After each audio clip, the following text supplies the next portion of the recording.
Set theory में आज हम पढ़ेंगे equal sets and equivalent sets के बारे में।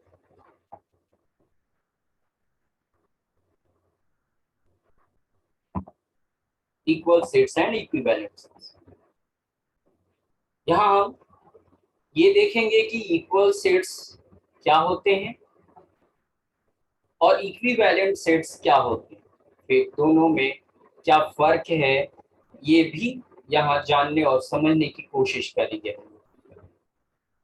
इसे पढ़ने और समझने के लिए हम क्या करेंगे, यहाँ दोनों को कंपेयर करके पढ़ेंगे। मतलब एक कॉलम में हम इक्वल सेट्स के बारे में जानेंगे और दूसरे कॉलम में हम इक्विवेलेंट सेट्स के बारे में जानेंगे। ओके, चलिए देखा जाए। पहले कॉलम में इक्वल सेट्स को हम डिस्कस करेंगे,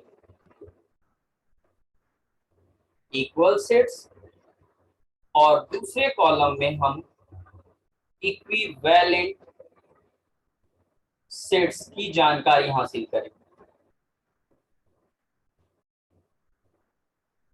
इसकी शुरुआत एग्जांपल से करते हैं। मान लेते हैं हमें दो सेट्स दिया गया है, जिसमें पहले में मेंबर्स हैं 1, 2 एंड 3 एंड दूसरा सेट है बी और इसमें मेंबर्स हैं 3, 1 एंड 2। आपको पता है कि सेट्स में मेंबर्स कहीं भी रखे जा सकते हैं। इस तरह के सेट्स में यहाँ ऑर्डर का महत्व नहीं। तो अगर इन दो सेट्स को कंपेयर करें तो हम क्या देख पाते हैं, क्या देखते हैं यहाँ पर कि जो जो मेंबर्स ए में हैं वही वही मेंबर्स बी में हैं। कैसे, आप कंपेयर करो, देखो जरा। यहाँ पहले सेट में 1 है तो दूसरे सेट में भी 1 है, और कहाँ है इससे कोई लेना देना नहीं है। पहले सेट में 2 है, दूसरे सेट में भी 2 है, पहले सेट में 3 है और दूसरे सेट में भी 3 है। दोनों सेट्स में सेम मेंबर्स हैं और इस कारण से इस आधार पर हम कह सकते हैं कि दोनों सेट्स इक्वल हैं। तो हम क्या कहेंगे, अगर ए एंड बी सेट्स दे रखा है ऐसे, देन यह स्पष्ट है, क्लियरली कि यहाँ ए और बी सेट्स इक्वल है। ओके, इसे थोड़ा और एनालाइज किया जाए और थोड़ा सबसेट का कंसेप्ट यूज किया जाए, जो कि करना पड़ता है इक्वल सेट्स के लिए, हमने पहले आपको समझाया है। तो यहाँ क्या मिलेगा, जरा ध्यान से देखें। हमें पता है कोई सेट दूसरे का सबसेट कब होता है, जब किसी एक सेट के सारे मेंबर्स दूसरे सेट में। तो इस आधार पर अगर हम देखें ए और बी को कंपेयर करके, तो ए के सारे मेंबर्स बी में हैं तो ए बी का सबसेट हुआ, और वापस बी के सारे मेंबर्स ए में हैं तो बी भी ए का एक सबसेट हुआ। तो अगर दो सेट्स को कंपेयर करें तो हम पाते हैं कि दो सेट्स यहाँ इक्वल हैं। उसे हम सबसेट के कंसेप्ट से डिस्कस कर सकते हैं। कैसे, इस प्रकार से, two sets A and B are said to be equal if number 1 point, हम जो देख रहे हैं A is a subset of B। ऐसा क्यों, क्योंकि A के सारे मेंबर्स B में हैं, और साथ ही साथ हम ये भी देख पा रहे हैं कि B is a subset of A, क्योंकि B के सारे मेंबर्स A में हैं। तो यहाँ हम दो सेट्स को इक्वल कह सकते हैं अगर ये दोनों सिचुएशंस, दोनों ही कंडीशंस लागू हो। एक और तरीका है सेट्स को कंपेयर करने का। हम कह सकते हैं कि ए और बी दो सेट्स इक्वल होंगे अगर पहला नंबर ए में मेंबर्स की संख्या इक्वल हो जाए बी में मेंबर्स की संख्या के, साथ ही साथ ए और बी में सेम मेंबर्स हो, A and B have same members, same members। तो पहला तरीका हमारा बहुत यूजफुल है और इंपॉर्टेंट है और यही ज्यादा यूज होता है दो सेट्स को इक्वल करने में। लेकिन दूसरा तरीका भी वर्किंग तरीका है, इससे भी हम सेट के इक्वालिटी को डिस्कस करते हैं। ठीक है, अब जरा देखा जाए इक्विवेलेंट सेट्स के बारे में, एग्जांपल से ही समझा जाए। मान लेते हैं कि हमें ए एक सेट दे रखा है और इसमें मेंबर्स है 1 2 एंड 3, साथ में बी दूसरा सेट दे रखा है और इसमें मेंबर्स हैं 5 7 एंड 9। यहां हम क्या देख रहे हैं कि ये दोनों सेट्स ऐसे हैं जहां नंबर ऑफ मेंबर्स सिर्फ बराबर है, कंपेयर करने पर पता चल रहा है मेंबर्स बराबर नहीं है फिलहाल में इस एग्जांपल में।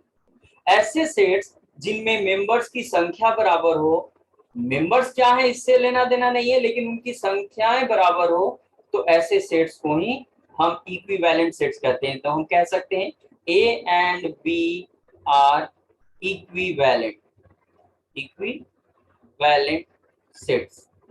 तो इक्विवेलेंट सेट्स को दिखाने के लिए हम क्या यहाँ लिख पाएंगे, क्या यहाँ कहेंगे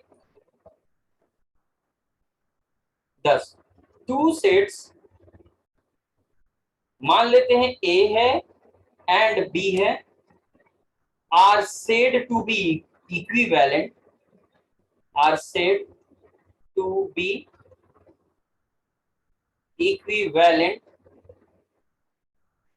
अगर सिर्फ एक ही चीज लागू हो, ए में मेंबर्स की संख्या इक्वल हो बी में मेंबर्स की संख्या, बस, और कोई कंडीशन की आवश्यकता नहीं होती है। यहाँ एक कंडीशन काफी है इक्विवेलेंसी को शो करने के लिए, जबकि इक्वालिटी के लिए आप देख सकते हैं नंबर ऑफ मेंबर्स तो बराबर होना ही चाहिए, साथ ही साथ दोनों में सेम टाइप के मेंबर्स, सेम मेंबर्स होना चाहिए।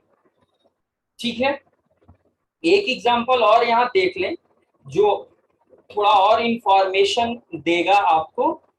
जैसे मान लेते हैं यहाँ इस बार हम दो सेट्स लिख रहे हैं और दोनों सेट्स को आप कंपेयर करो, आप देखोगे कि दोनों सेट्स इक्वल हैं। तो चूंकि इक्विवेलेंट सेट्स शो करने के लिए सेट्स में मेंबर्स की संख्या बराबर होना केवल जरूरी है, मेंबर्स बराबर मत हो या मेंबर्स बराबर हो इससे कोई लेना देना नहीं है। दोनों सेट्स में सेम टाइप सेम मेंबर्स हो या अलग अलग मेंबर्स हो इससे कोई मतलब नहीं है। इक्विवेलेंट सेट्स में उनमें मेंबर्स की संख्या बराबर होने चाहिए। तो यहां भी सिंस हम लिख सकते हैं ए में मेंबर्स की संख्या, बी में मेंबर्स की संख्या, ये दोनों 3 है, सो हम कह सकते हैं A and B are equivalent sets. तो क्या देखा हमने, दो सेट्स इक्वल कहे जाएंगे अगर दोनों एक दूसरे के सबसेट्स हो, पहला तरीका। और दूसरा तरीका कि दोनों में मेंबर्स की संख्याएं बराबर हो, साथ ही साथ दोनों में सेम मेंबर्स। जबकि इक्विवेलेंट सेट्स के लिए केवल नंबर ऑफ मेंबर्स का बराबर होना जरूरी। और इसको कंपेयर करें जरा तो हम देखते हैं कि इक्विवेलेंट सेट्स में सेट्स अलग अलग भी होंगे, जैसा कि पहला एग्जांपल है, जबकि इक्वल सेट्स में सेट्स केवल इक्वल होंगे। यहाँ पहले एग्जांपल में आप देख सकते हैं कि यहाँ ए और बी इक्वल नहीं है लेकिन इक्विवेलेंट है, जबकि यहाँ दूसरे एग्जांपल में आप देखिए यहाँ ए और बी इक्वल है और इक्विवेलेंट भी है। तो इक्विवेलेंट सेट्स में सेट्स इक्वल हो भी सकते हैं, नहीं भी हो सकते, जबकि इक्वल सेट्स में सेट्स सिर्फ इक्वल होना चाहिए, अनइक्वल नहीं होना चाहिए। तो इस बेसिस पर हम कह सकते हैं कि टू सेट्स अगर इक्वल हो तो वो इक्विवेलेंट भी हो जाते हैं। Thus we can say that, जो एग्जांपल है उनको देखने के बाद we can say that क्या all equal sets are equivalent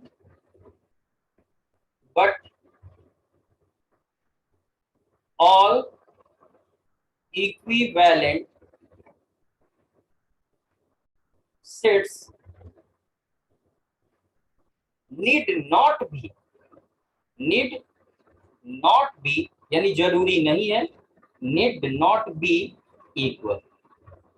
सारे इक्वल सेट्स इक्विवेलेंट होंगे, लेकिन सारे इक्विवेलेंट सेट्स इक्वल हो ऐसा जरूरी नहीं है।